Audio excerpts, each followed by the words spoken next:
महाराष्ट्र में नई सरकार का फॉर्मूला हुआ तैयार। दिल्ली में अमित शाह के घर पर देर रात 2.25 घंटे तक चली बैठक में तैयार हुए फॉर्मूले का मुंबई में होगा ऐलान।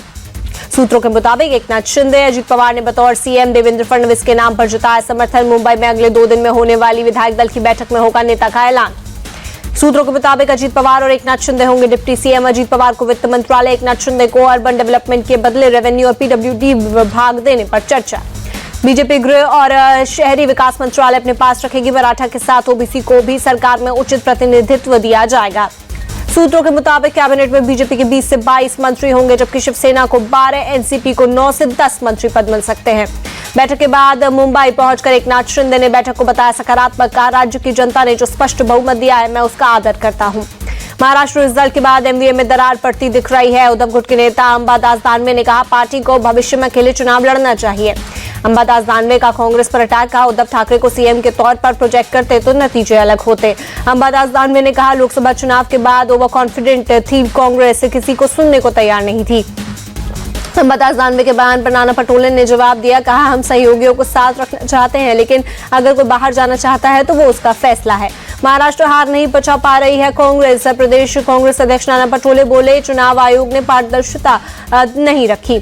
नाना पटोले ने चुनाव आयोग से पूछा, 7.5% वोट प्रतिशत शाम 5 बजे के बाद कैसे बढ़ा? चुनाव आयोग दे इसके सबूत। नाना पटोले ने लगाया आरोप। कहा, बीजेपी ने चुनाव में वोट चुराने का काम किया, लोकतंत्र को खतरे में ला रही है बीजेपी। संजय राउत ने इशारों में बीजेपी पर साधा निशाना। कहा, जनमत चुराने वालों को देश और जनता नहीं करेगी माफ। जिसका ईवीएम उसकी डेमोक्रेसी की शहर की तस्वीर। कांग्रेस नेता अशोक गहलोत ने भी ईवीएम पर उठाए सवाल। कहा, हरियाणा की तरह महाराष्ट्र में भी ऐसा माहौल नहीं था कि एक तरफा नतीजे आए। बीजेपी नेता सुधीर मुनगंटीवार का एमवीए पर तंज। कहा, ये अगर ऐसे ही लड़ते रहे तो महाराष्ट्र सेफ रहेगा। बीजेपी नेता नवनीत राणा का उद्धव गुट पर अटैक। कहा, यह अपने अलायंस से हमेशा ही परेशान रहती है। मुंबई में हजरत बहाउद्दीन शाह की दरगाह पर एकनाथ शिंदे के लिए चढ़ाई गई चादर। मुस्लिम समुदाय ने एकनाथ शिंदे के लिए मांगी दुआएं। जुमे की नमाज और चौदौसी कोर्ट में सुनवाई को लेकर संभल में हाई अलर्ट पर पुलिस। जिला अधिकारी और एसपी की मौजूदगी में पूरे शहर में हुआ फ्लैग मार्च। यूपी के मुरादाबाद में शुक्रवार की नमाज से पहले एक्शन में पुलिस। शहर में पुलिस की टीम ने किया फ्लैग मार्च। मुरादाबाद के कमिश्नर आंजनेय कुमार सिंह ने शांतिपूर्ण तरीके से नमाज का दिया भरोसा। कहा, सभी संवेदनशील इलाके में सुरक्षा बल तैनात। मंडल के सभी 5 जिलों में सतर्कता बरती जा रही है। कमिश्नर आंजनेय कुमार ने कहा, पुलिस बाहरी ताकतों, सोशल मीडिया, दूसरे माध्यमों पर नजर रखे हैं। किसी तरह के उकसावे या अफवाह फैलाने पर होगी कार्रवाई। न्यायिक जांच कमेटी 24 नवंबर को संभल में हुई हिंसा के हालात की जांच करेगी। 2 महीने में गवर्नर को सौंपेगी रिपोर्ट। संभल में शाही जामा मस्जिद के सर्वे का मामला पहुंचा supreme court. Chief justice Sanjeev Khanna की बेंच आज करेगी सुनवाई। याचिका में निचली अदालत के सर्वे के आदेश को दी गई चुनौती। सुप्रीम कोर्ट से अपील। यह असाधारण मामला है, इसलिए अदालत असाधारण कदम उठाए। संभल हिंसा में मारे गए अयान के भाई ने एफआईआर दर्ज कराई। शिकायत में लिखा, मस्जिद के पास भीड़ ने अयान को मार डाला। संभल हिंसा मामले में पुलिस का एक्शन तेज। 3 और आरोपी फैजान, आमिर, मोहम्मद अली गिरफ्तार हुए। आरोपियों के पास से पुलिस ने हथियार भी जब्त किए। तीनों ने भीड़ को मस्जिद के पास बुलाया था। सपा सांसद डिम्पल यादव का बयान। लोकसभा स्पीकर ने संभल हिंसा पर चर्चा कराने का भरोसा दिया। संभल हिंसा के पीड़ितों की मदद के लिए आगे आए जमीयत उलमाए हिंद। मृतकों के परिवारों को देगी 5-5 लाख रुपए। अजमेर शरीफ दरगाह विवाद के बाद हाई अलर्ट पर पुलिस। जुमे की नमाज से पहले दरगाह की बढ़ाई गई सुरक्षा। अजमेर शरीफ में ख्वाजा मोइनुद्दीन चिश्ती की दरगाह पर स्थानीय नेताओं का आना लगातार जारी। चप्पे चप्पर पर पुलिस के जवान तैनात। अजमेर दरगाह सर्वे विवाद पर सियासत तेज। AIMIM चीफ असदुद्दीन ओवैसी बोले, अजमेर दरगाह में चादर भेजते हैं पीएम मोदी। अजमेर दरगाह के सर्वे की मांग पर all India Muslim personal law board ने जताई चिंता। सुप्रीम कोर्ट से अपील। कहा, निचली अदालतों में ऐसी याचिकाएं स्वीकार करने पर लगे रोक। अजमेर विवाद पर बोले राजस्थान के पूर्व CM Ashok Gehlot, BJP RSS की सरकार बनने के बाद कुछ लोग धर्म के नाम पर राजनीति कर रहे हैं। केंद्रीय मंत्री गिरिराज सिंह का बयान। कहा, अजमेर को भी संभल बनाने की साजिश रची जा रही है।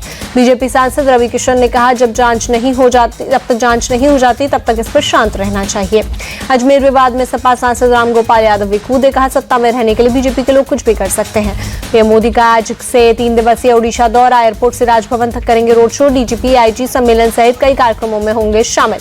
पीएम मोदी के दौरे से भुवनेश्वर में अभिनंदन समारोह स्थल पर पहुंचे केंद्रीय मंत्री धर्मेंद्र प्रधान। तैयारियों का लिया जायजा। पीएम मोदी पार्टी ऑफिस में सांसदों विधायकों से करेंगे मुलाकात। केंद्रीय गृह मंत्री अमित शाह आज भुवनेश्वर में DGP IG सम्मेलन का करेंगे उद्घाटन। NSA अजीत डोभाल भी होंगे शामिल।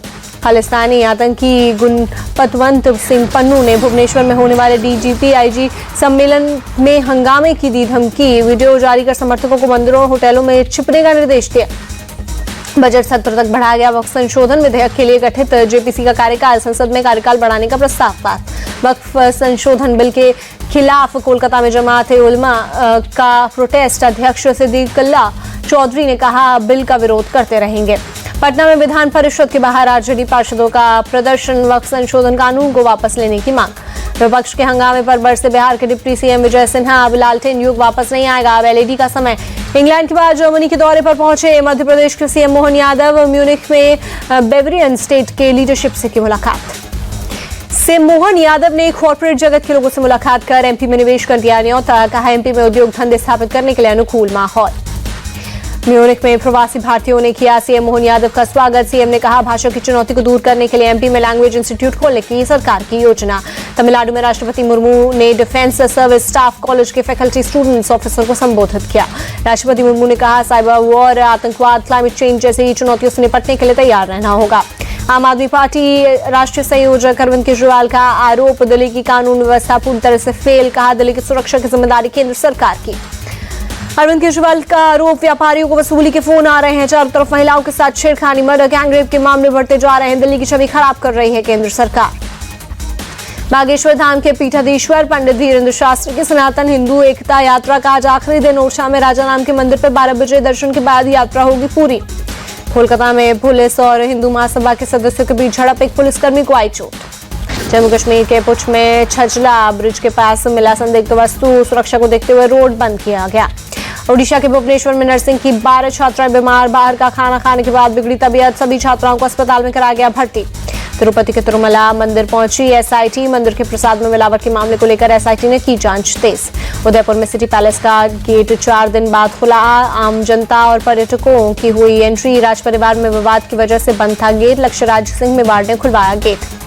यूपी के नोएडा में बिहार की एक लड़की की हत्या का मामला, पुलिस ने आरोपी को पकड़ा। लड़की की शादी दूसरे लड़के से फिक्स होने पर आरोपी ने हत्या की। वाराणसी के आदमपुर में एक घर में आग लगी, 7 लोग झुलस गए, 2 लोगों की हालत गंभीर। गुजरात के आनंद में बस और ट्रक की टक्कर, 3 लोगों की हुई मौत। जम्मू के DGP आनंद जैन का बयान, आतंकियों के मददगार के खिलाफ एक्शन जारी रहेगा, कोई भी बख्शा नहीं जाएगा। ह्यूमन ट्रैफिकिंग मामले में NIA का एक्शन, 6 राज्यों में 22 जगहों पर ली तलाशी।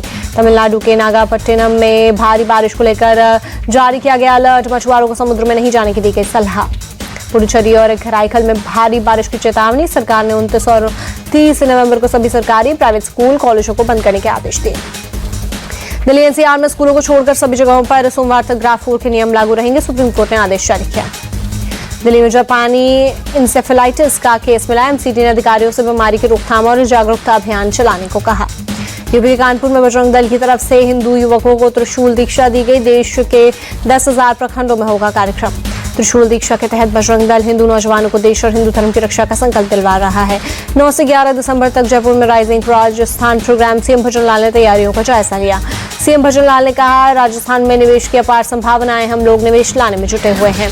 दिल्ली सरकार ने इलेक्ट्रिक व्हीकल पॉलिसी को मार्च 2025 तक बढ़ाया, इलेक्ट्रिक वाहनों को सब्सिडी और रोड टैक्स में छूट मिलेगी। UGC ने अंडर ग्रेजुएट छात्रों के लिए बड़ा फैसला लिया, UG स्टूडेंट्स को अपने कोर्स की अवधि को कम या ज्यादा करने का ऑप्शन मिलेगा। भारत ने समुद्र से दागी के 4 ballistic missile, nuclear submarine INS अरीघाट से किया लॉन्च, विशाखापट्टनम के तट पर हुआ टेस्ट। गोवा में 55वें इंटरनेशनल फिल्म फेस्टिवल का समापन, CM प्रमोद सावंत बोले, मैं समारोह में शामिल होने वाले सभी फिल्म प्रेमियों, फिल्म से जुड़े लोगों, कलाकारों का आभार व्यक्त करता हूँ। कैनबरा में अभ्यास मैच से पहले भारतीय क्रिकेट टीम ने ऑस्ट्रेलिया के प्रधानमंत्री से की मुलाकात, खिलाड़ियों के सम्मान में PM एंथनी एल्बनीज ने रखा भोज। PM एल्बनीज ने मुलाकात की फोटो शेयर की, सोशल मीडिया पर लिखा, मनुका ओवल ने एक शानदार भारतीय टीम के खिलाफ PM11 के लिए बड़ी चुनौती है। प्रधानमंत्री नरेंद्र मोदी ने ऑस्ट्रेलिया प्रधानमंत्री एंथनी एल्बनीज के कैनबरा में भारतीय टीम से मिलने पर जताई खुशी। पर्थ में टीम इंडिया के प्रदर्शन को सराहा। टीम इंडिया के कप्तान रोहित शर्मा ने ऑस्ट्रेलिया के संसद में दी स्पीच का, भारत और ऑस्ट्रेलिया के बीच पुराने संबंध, ऑस्ट्रेलिया की संस्कृति का आनंद लेना चाहते हैं। ऑस्ट्रेलिया के प्रधानमंत्री एंथनी एल्बनीज ने विराट कोहली के शतक की जमकर की तारीफ, कहा पर्थ में अपने खेली शानदार शतकीय पारी, विराट ने PM एल्बनीज को दिया मजेदार जवाब। एडिलेड टेस्ट के लिए ऑस्ट्रेलिया ने किया टीम का ऐलान। स्कॉट बोलैंड और ब्यू वेबस्टर को मिली टीम में एंट्री। विश्व शतरंज चैंपियनशिप में चीन के डिंग लिरेन के खिलाफ चौथी बाजी में बड़े मनोबल के साथ उतरेंगे गुकेश। दोनों खिलाड़ियों के एक समान डेग अंक है। पुरुष junior Asia cup hockey tournament में भारत की लगातार दूसरी जीत, जापान को 3-2 से हराया।